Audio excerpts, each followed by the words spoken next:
इस कार्यक्रम के पुण्यार्जक हैं जैन इंटरनेशनल सेवा ऑर्गेनाइजेशन जीसो। निःशुल्क जैन माइनॉरिटी कार्ड प्राप्त करने के लिए 9059054563 व्हाट्सएप पर हाय सेंड करें और अपने नाम के साथ निःशुल्क जैन माइनॉरिटी कार्ड अभी प्राप्त करें। कितने सौभाग्यशाली हैं हम कि परमात्मा महावीर की अंतिम देशना का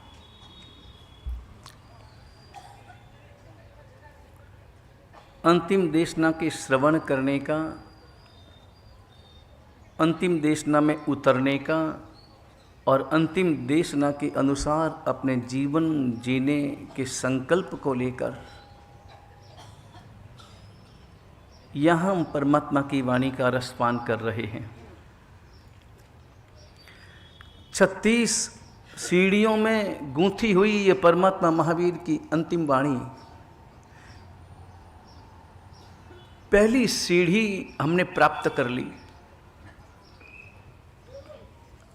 इस दुनिया में भव सागर में डूबते, इधर से उधर अथड़ाते, घूमते भटकते, नंबर 1 सीढ़ी मिलनी मुश्किल। सीढ़ी मिल जाए तो पहले पगथिये पर चढ़ना मुश्किल, चढ़ जाए तो टिकना मुश्किल। लेकिन जो व्यक्ति सीढ़ी प्राप्त कर लेता है, चढ़ जाता है, टिक जाता है, उसके लिए आगे की सीढ़ियां बहुत आसान हो जाती है। इसलिए पहली सीढ़ी पर बड़ा जोर है।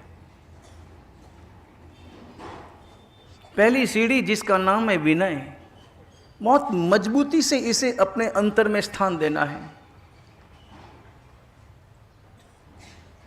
एक गुण आता है, सब गुण चले आते हैं, और एक अवगुण आता है तो बाकी सारे अवगुण भी क्रमशः चले आते हैं। एक गुण हमारी जिंदगी में आता है तो बाकी के गुण भी अपने आप आ जाते हैं। एक विनय गुण अपने आप में इतना मजबूत है। सारे गुण जितने भी हैं, चाहे वो सरलता हो, समता हो, क्षमा हो, सारे गुण विनय के पीछे चलते हैं। एक विनय आता है तो बाकी सारे गुण हमारे अंतर में प्रवेश कर जाते हैं और जिंदगी को धन्य बना देते हैं।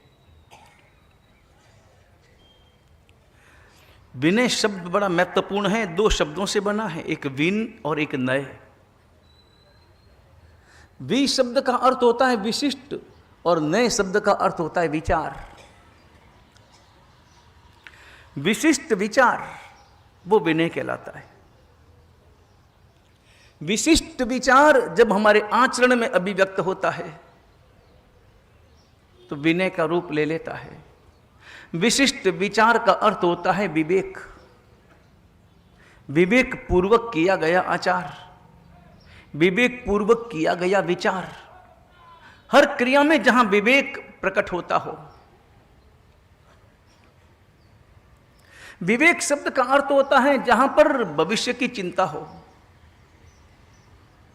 जहां पर स्वयं के विकास की प्रक्रिया हो।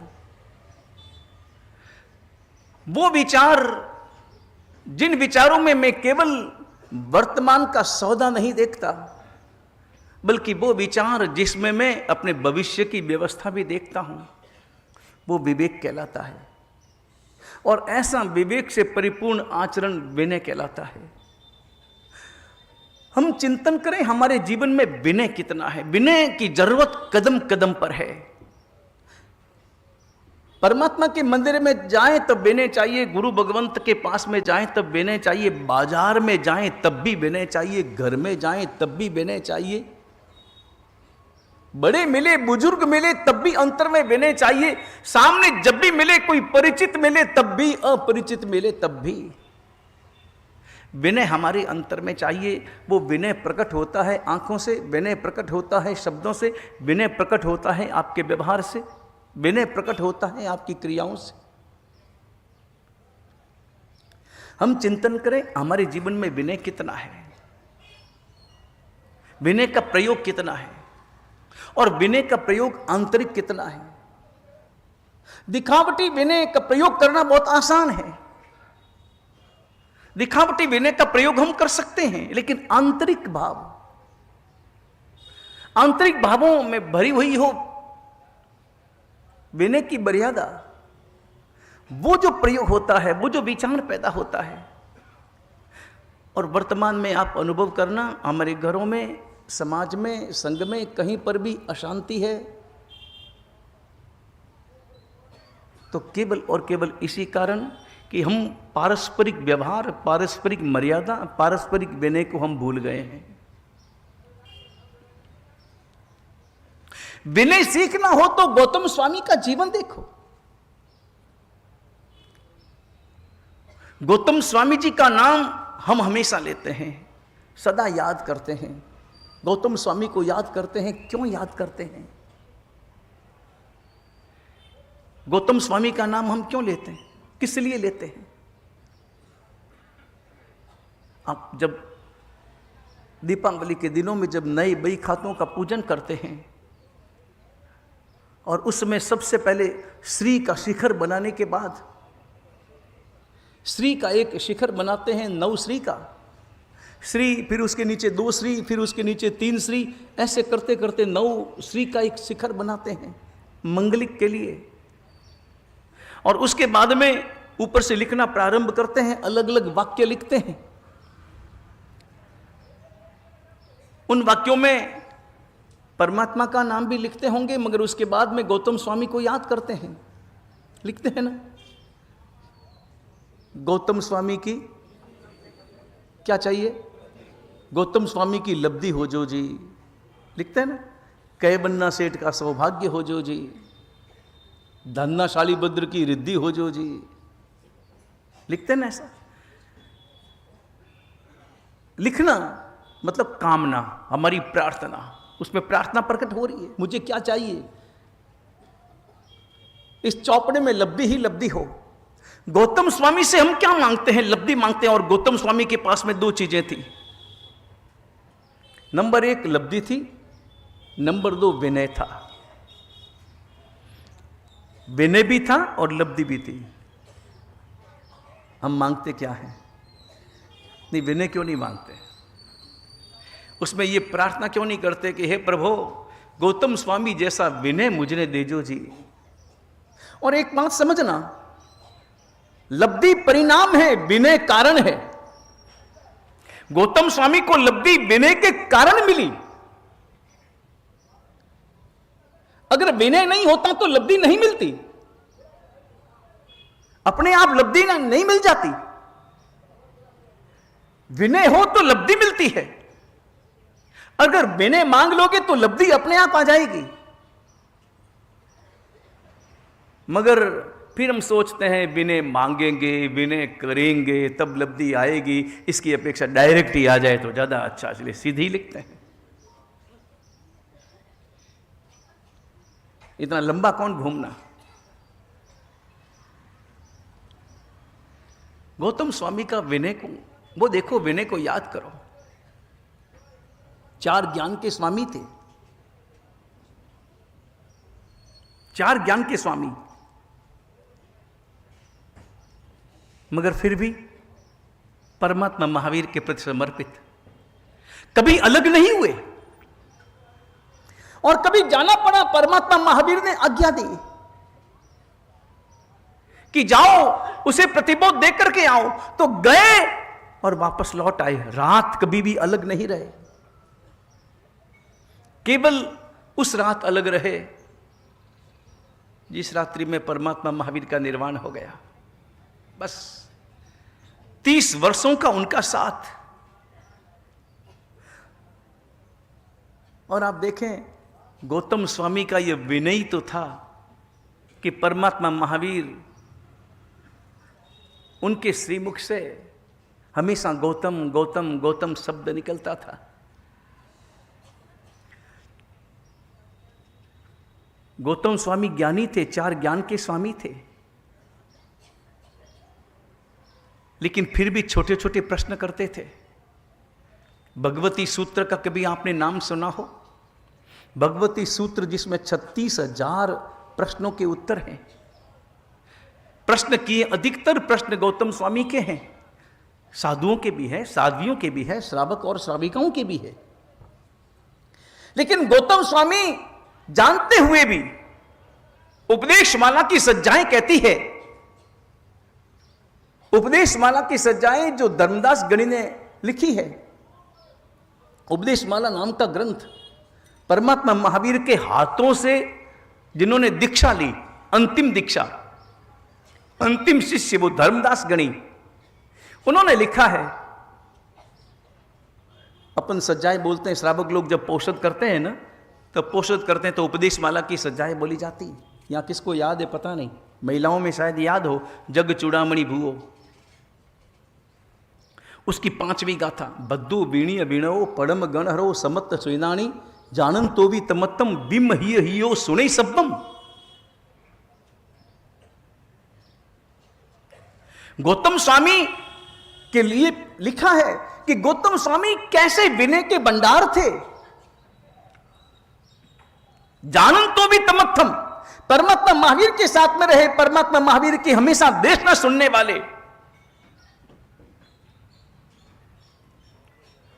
और इतनी देश ना सुनी, एक दिन भी कभी खाली नहीं, लगातार 30 वर्षों तक देश ना सुनी है गौतम स्वामी ने। और परमात्मा की देशना उदाहरण अलग हो सकते हैं, गाथाएं अलग होगी, विषय थोड़ा बहुत अलग होगा, मगर सार संक्षेप परमात्मा महावीर की देशना का तो एक ही। परमात्मा महावीर की देशना का सार कुल मिलाकर 3 शब्दों में, छोड़ने जैसा संसार, लेने जैसी दीक्षा और पाने जैसा मोक्ष, केवल 3 बातें। कुल मिलाकर परमात्मा महावीर की देशना का सार। इतने प्रवचन, इतनी देशनाएं सुनी होगी गौतम स्वामी को, सब याद, लेकिन फिर भी जब भी परमात्मा का समवसन लगता और जब भी परमात्मा की देशना होती, गौतम स्वामी बायां घुटना ऊंचा करके परमात्मा के सामने विराजमान होते और कैसे सुनते परमात्मा महावीर की देशना को, किन भावों से सुनते। बिम हियो सुनई सब्बम, बिम हियो, ये शब्द का प्रयोग है। विस्मित हृदय से, विस्मित हृदय से सुनते कि आहा मेरे परमात्मा क्या फरमा रहे हैं, एकदम नई बात सुन रहे हैं। ऐसे बड़ा मुश्किल काम है। हमको अगर थोड़ा सा मालूम पड़ जाए, देशना 1-2 बार सुनी हुई है, सब पता है, उसके बाद में उस बात को सुन पाना इतना आसान थोड़ी होता है। गौतम स्वामी, इसका नाम है विनय।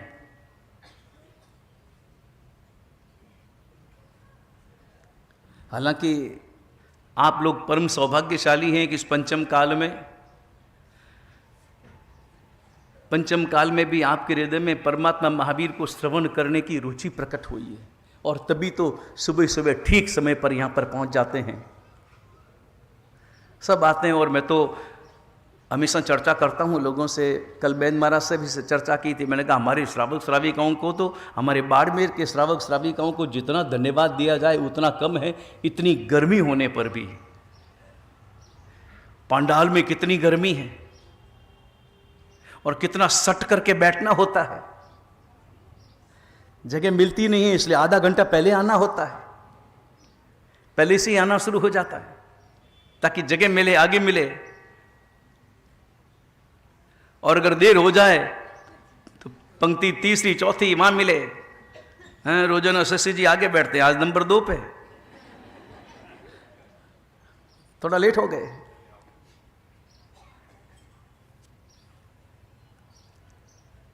इतनी गर्मी में भी आना,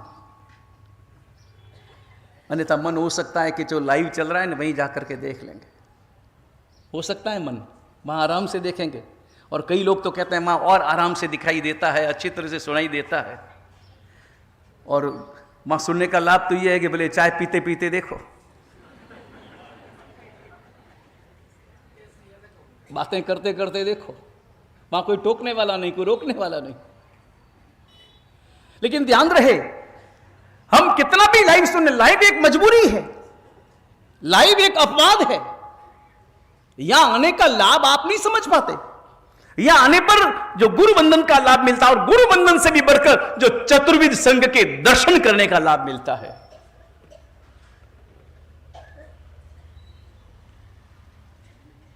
चतुर्विध संघ के दर्शन कहां? एक साथ। चतुर्विध संघ को अपने यहां पर तीर्थंकर की उपमा दी है। चतुर्विध संघ 25वां तीर्थंकर है। संघ के दर्शन यहां होते हैं, लाइव में नहीं। और यहां पर आप जब बैठते हैं ना, ये पता नहीं अभी हमें ख्याल है या नहीं, पुराने जमाने के श्रावक जब प्रवचन होता था ना, प्रवचन प्रारंभ करते हैं वंदना से।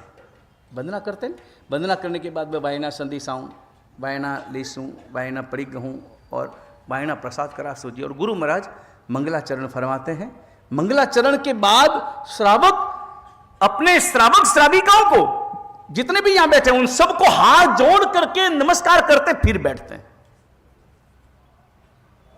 साधु साधियों को नमस्कार हो गया, वंदना होगी, फिर मंगलाचरण हो गया, उसके बाद में श्रावक श्राविकाओं को नमस्कार। ये चतुर्विध संघ को नमस्कार। चतुर्विध संघ की महिमा है। कभी कभी मन में आता है वो चतुर्विध संघ, आपको मालूम है परमात्मा महावीर, कोई भी तीर्थंकर आदिनाथ से लेकर के परमात्मा महावीर तक जब विराजमान होते हैं समवस्त्रण में विराजमान होने के बाद में सबसे पहले वो भी नमस्कार करते हैं, नमस्कार करते हैं। उनसे बड़ा कौन? वो किसको नमस्कार करे? उनसे बड़ा है कोई? तीर्थंकर परमात्मा से बड़ा कौन?